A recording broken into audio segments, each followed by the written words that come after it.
Magandang araw mga talkers, mga katokings, mga katoshis. Welcome naman po sa ating panibagong vlog dito sa Talking Toshi Sports. Alright, bigyan ko na kayo ulit ng update as of May 1, 2025. Mayo na pala mga kababayan, ang bilis ng panahon, ano? At patuloy pa rin po natin tinututukan itong 2025 PBA Philippine Cup Season 49 pa rin po tayo mga kababayan. At bigyan ko po kayo ng updates tungkol dito sa game results, team standings, at saka mga upcoming games, at saka iba-iba pang mga bali-balita tungkol sa PBA. Okay? Para kayo well-informed sa nangyayari dyan sa Philippine Basketball Association. Simulan na po natin mga kababayan as of May 1. Well, as of May 1, April 30 itong laro na to. So, as of May 1 tayo, no? April 30, yung huling-huling laro ng PBA, ano? First game natin sa April 30 is yung laro ng Converge Fiber Xers versus Rain or Shine Elasto Painters. Nanaig po ang Converge muli. Okay, para sa kanilang pang-apat na panalo, 107-97. Kalaban po nila Rain or Shine. Okay, so 10 ang lamang, ano? Converge 107, Rain or Shine 97. Okay, sa second game naman po medyo nagkatambakan. Okay, at ang final score po natin dyan sa pagitan ng laban ng Barangay Ginebra Gene Kings at ng Northport Batang Pier. Nanaig po at nanalo po ang Barangay Ginebra 131, Northport 106, 131-106. Alright? At ang naging best player po dyan ay si Jason David. Okay, mamaya meron po tayong tatalakayin tungkol dyan, ano? Maikli lang naman, ano? Okay. So, etong pagkapanalo ng Gene Kings ay pangalawa na nila to. Okay, sa kanilang record. Kaya naman, okay, as of May 1, ito na po ang team standings natin, mga kabayan. Nasa ibabaw pa rin, nasa itaas pa rin ang Magnolia with an immaculate record. Ibig sabihin, wala pa rin puntalo. 4-0. San Miguel Beer with 3-1. NLEX Road Warriors at Barangay Ginebra Gene Kings.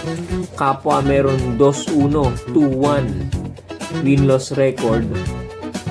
Susunod ang Converge 4-2. Okay. Rain or Shine Elasto Painters 2-2. Blackwater Bossing nasa gitna, ano? 1-2. Meralco Bolts 2-3.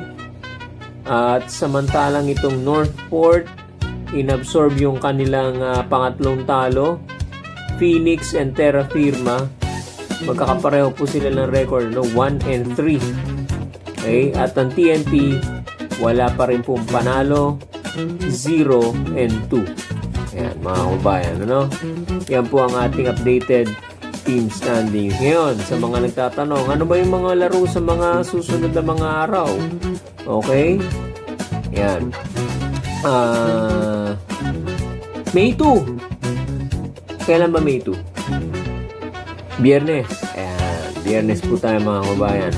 Sa Inaris Gym. Ito yung bagong gym sa Montalban. Bagong tayo po ito. Titingnan po natin ng ang bagong tayo na Inaris Gym sa Montalban. Alam ko, Montalban, Rodriguez Rizal yan, ano? Okay. First game po natin, NLEX versus Blackwater Bossing. At ang pangalawa po ay ang Phoenix Fuel Masters at TNT 5G, tropang 5G TNT. Okay, so susubukan ng TNT ulit na makapanalo na. Okay, makuha nila ang unang panalo nila sa Philippine Cup. May 4, linggo po ito. Okay, Inaris Gym pero sa Antipolo. Ayan. Okay, Magnolia versus Terra Firma. First game. Second game po natin, San Miguel Beermen versus Tropang 5G TNT ba, ma'am? Medyo maganda-ganda to. Okay? Ayan. Alright, yan ay May 4, ano? May 7, Wednesday ulit, sa Ninoy Aquino Stadium naman po ito sa Maynila. Rain or Shine, Elasto Painters versus Blackwater Bossing. At ang Barangay Ginebra Gene Kings versus the NLEX Road Warriors. Okay? May 9. May 9 is Biyernes. May 9 is Biyernes, ano? Terra Firma versus TNT ang first game po natin. Second game po natin ay Meralco versus Northport. Yan po ang mga upcoming games, no? From May 2 to 9, ano? Right? So, ayan po mga kababayan, ano? So far. Now, yung nabanggit ko kanina, no? Medyo may pag-uusapan lang tayo na maikli tungkol dito kay Jason David. Okay? At maganda ang inilaro ni Jason David dito sa game nila, game ng Barangay Ginebra versus Northport. In fact, siya po ang best player. Nagtala po siya ng 25 points, 9 rebounds, 3 assists. Isa lang po ang mintis niya sa field goal. Okay? 8 out of 9 field goal percentage. Okay? Ngayon, bakit ko nabanggit to? Kasi may balita na lumabas na inilagay ng Barangay Ginebra sa free agency block itong si LA Tenorio. Nagulat nga ako bakit nilagay nyo sa free agency itong si LA Tenorio.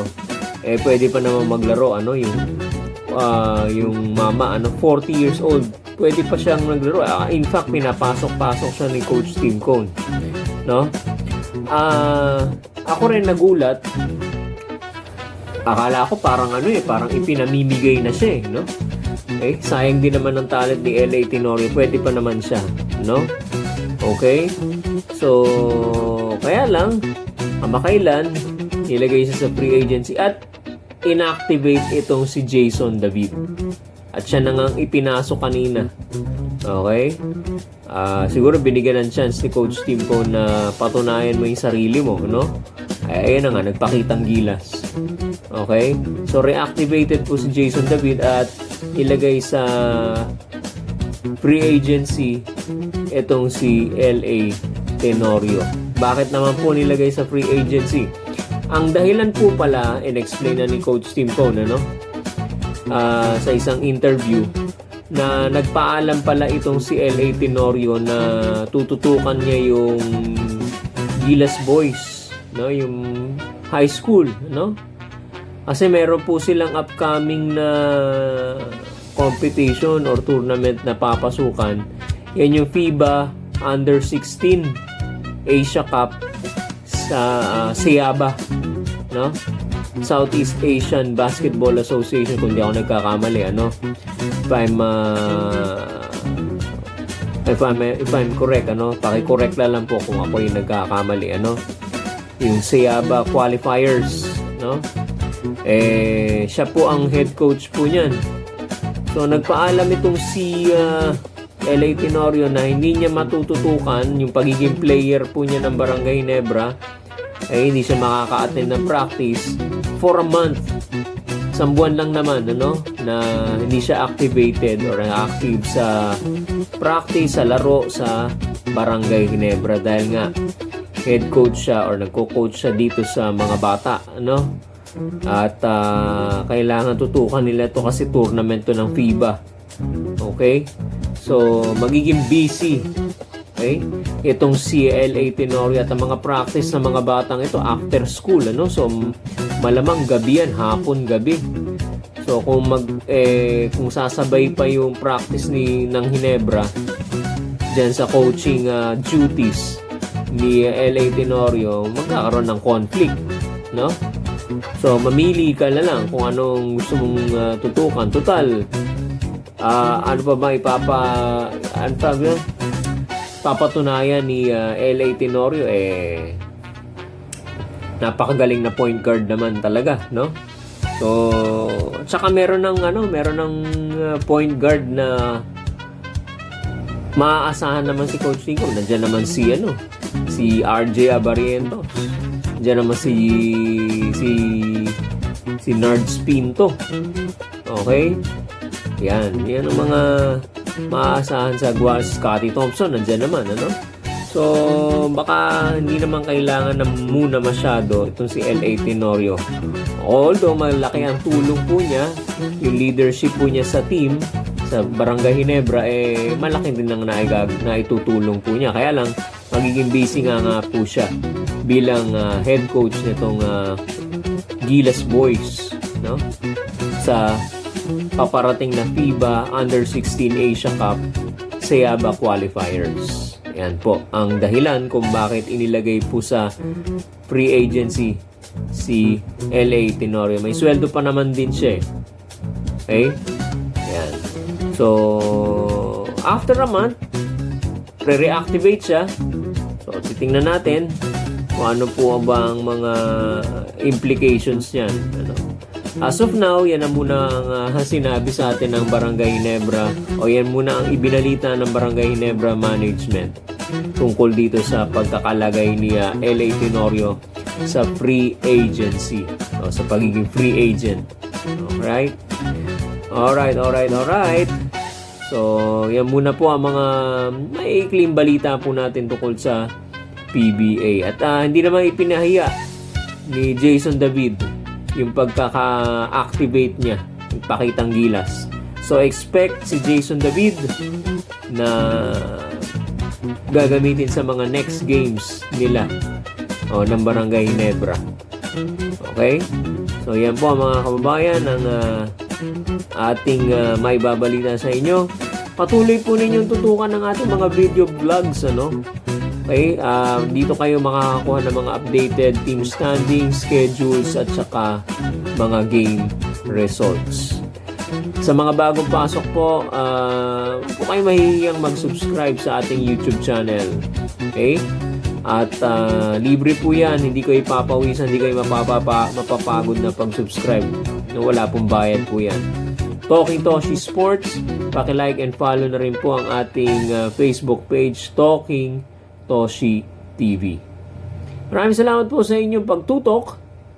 Magandang araw po sa inyo lahat.